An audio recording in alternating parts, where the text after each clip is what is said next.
Hello everyone, welcome to the Japanese yen price prediction based on Elliott wave analysis. And starting here on the weekly chart, of course, we're taking a preview, of course, a little bit in the history of this chart.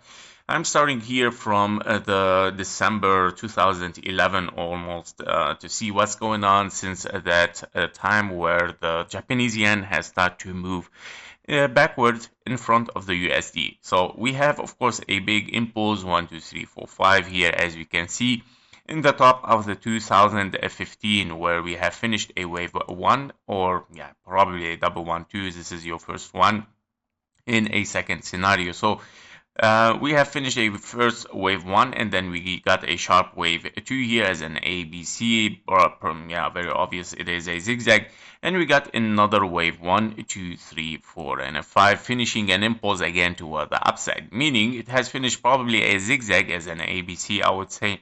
It could be a zigzag, of course, as finishing this wave C right now. So I'm gonna also put this scenario as as of course bearish scenario for the USD, meaning that very possible that in case we have topped for an A B, a C as a zigzag here, reaching the 1-to-1 fib level, as you can see, which is a perfect target almost for a wave C. Now, we didn't really touch it, but sometimes, of course, the 0.9 also can be a wave C target.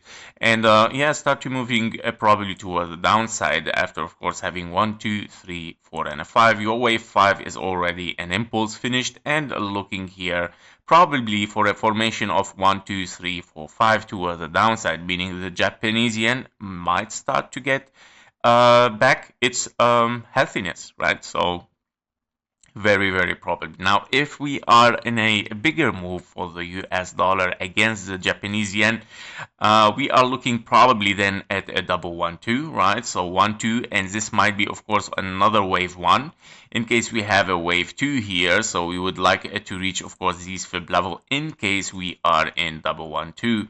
However, let's have the wave 2 here as an impulse. You would like to reach the green box here, of course, which are the perfect levels normally for a wave 2, I would say. So if we say here, this might be, of course, your wave 2. So let's range this. Is this your wave 2 here? Probably. Or are we moving into with an impulse toward the downside? The problem right now, if we are moving impulsively 1, 2, 3, 4, 5, that could be even a wave A or a wave 1, and then of course you need in both case scenario a correction A, B, C, and then moving toward the downside. So if it move as a zigzag here, right, A, B, C, then yeah, we might see continuation toward the upside. Everything is possible, but to be reading, of course, here for the future.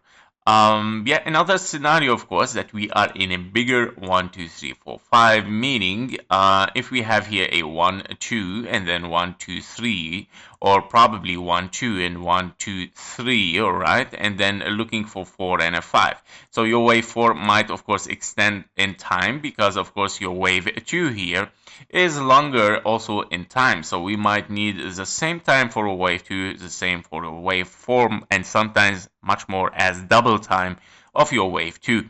And because your wave 2 is very sharp based on Elliott wave theory, of course, and of alternation between wave 4 and wave 2, you might have, of course, a sideways wave 4, meaning it can be, for example, a triangle, which is a very characteristic of a wave 4, and then moving toward the upside again for one more wave 5 to finish this impulse 1, 2, 3, 4, 5. So these are the scenarios I think for JPY. Now I think that the price action anyway still need to move towards the downside because of this impulse correction and probably an impulse again, or in a triangle. We're gonna see which one it might be unfolding. So let's keep also a possibility of a triangle here open for the next analysis when we come back to the JPY. As we look on the daily chart here, we are looking, of course, at an impulse 1, 2, 3, 4, 5, and then again another impulse, which is very weird. Yeah, double impulses against each other, 1, 2, 3, 4, 5, and then 1, 2, 3, 4, 5. Yeah, very critical price action, but we're gonna have to wait and see. Now, the only scenario that you get impulses in this way, in wave 1 and 2, the only possible scenario is a contracting diagonal. And this contracting diagonal, where you would like to see all your waves 1, 2, 3, 4, 5 like this as a contracting diagonal toward the downside, not like a triangle, of course. And this is a difference. It should be directed toward the downside. All your impulses has to be all your waves has to be impulses. Yeah. So basically, higher possibility therefore to move toward the downside like this with an impulse wave 3. I would say. So let's mark this if this also another scenario, a lot of scenario in JPY. Very interesting. So if we have, of course, here our target for a wave 3 in a contracting diagonal. So let's say wave 3 in diagonal. These are your targets for a wave 3 exactly. So in the green box, of course, the 886, 139. Yeah, so it might, of course, bring us back here, and then wave 4, and then wave 5. And this will end up in a contracting diagonal. Now, a contracting diagonal can be a good signal for the JPY, and that means a signal of strength. Because a leading diagonal that we can get here, of course, this is a leading diagonal, which you can get only in an impulse, meaning wave 1, 2, 3, 4, 5. If this scenario occur, yeah, meaning that, all right, JPY is on the way to get back its healthiness. It's moving towards, this chart is moving towards the downside, meaning the USD dollar is moving downward. Yeah, so these are the analysis. Basically, I'm looking as highest possibility for this scenario for a wave 3 between the 0.786 and the 0.8864, of course, this contracting diagonal. Thank you for watching. Thank you for your likes and comment, and see you in the next one. Bye-bye.